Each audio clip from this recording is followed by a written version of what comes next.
Within temperature and humidity as specified in the datasheet, there is no problem in terms of reliability.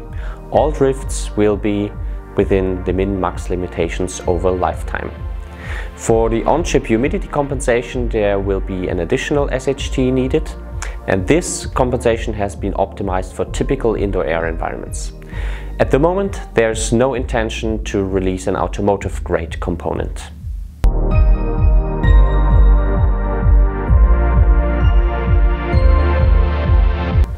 No, our SGP sensors are broadband sensors, which means they cannot discriminate between individual gases.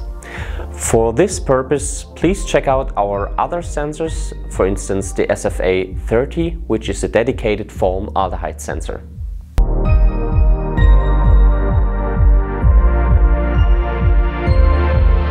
The SGB41 is not suited for intermittent operation.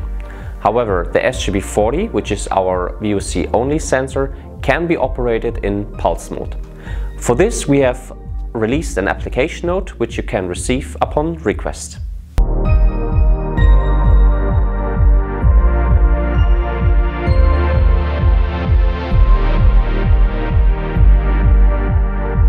Under laboratory conditions, you can identify a relation between the gas indices and the concentration of a specific gas, for instance ethanol or NO2 respectively. However, this relation is only valid under laboratory conditions.